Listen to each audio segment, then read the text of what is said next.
Cuando estábamos preparando en el año finales del 94, hace rato, Cuac el Noticiero con Jaime Garzón, con Diego León Hoyos y en RTI, en un momento dado vimos la necesidad de que hubiera un personaje que representara un sector importante de la sociedad colombiana, que era la extrema derecha.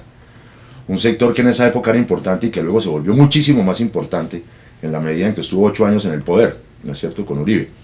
Y entonces se nos ocurrió con Jaime diseñar un personaje que fuera una especie de tinterillo, profundamente retardatario, reaccionario, racista, clasista, que tuviera relaciones pues con la abogacía, con el derecho, muy bogotano, muy conservador, y apareció ese personaje.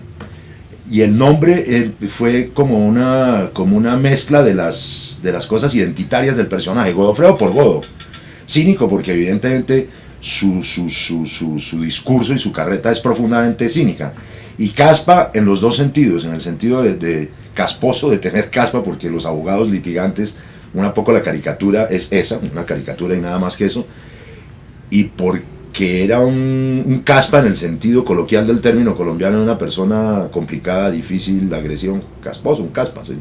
Les habla como siempre Godofredo Cínico Caspa, último bastión de la dignidad y el decoro nacional.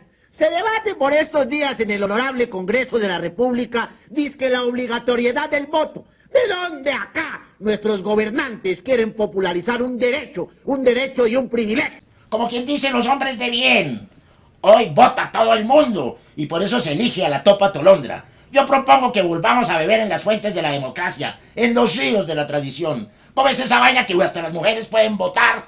Por ejemplo. Fue una cosa básicamente casual, o sea, un día estaba escribiendo una columna para quién y qué, hace poco, y se me ocurrió decir en la columna, mire, por esta vez, ¿recuerdan ustedes este personaje? Le voy a ceder la palabra a Godofredo Cínico Caspa, que pues no todo el mundo lo conoce. De esto hace ya 27, hace 14 años que Jaime no está desde 99, 12 años, 14 años del personaje. Y entonces escribí una columna para quién y qué.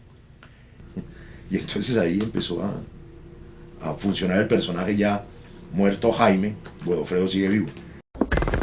¡Qué orgullo patrio sentí al ver la revista esta semana que trae en la tapa al pacifista y cooperativo dignísimo gobernador de Antioquia, doctor Álvaro Uribe Vélez? Un hombre de mano firme y pulso armado, líder que impulsa con su aplomado cooperativismo pacíficas autodefensas, y él, iluminado en los soles de Faruc, ha dado en llamar convivir. Acierta la revista Semana, en cabeza del diligente vástago de César Gaviria, al proyectar sobre el escenario nacional a esta neolumbrera neoliberal de esta nueva época, caray. Es que a Álvaro le cae el país en la cabeza. Él vislumbra todo este gran país como una zona de orden público total, es decir, como un solo convivir, caray, donde la gente de bien, por fin, podamos disfrutar de la renta en paz como debe ser. Y será él quien por fin traiga a los redentores soldados norteamericanos, quienes humanizarán el conflicto y harán de Uribe Vélez el dictador que este país necesita. Buenas noches.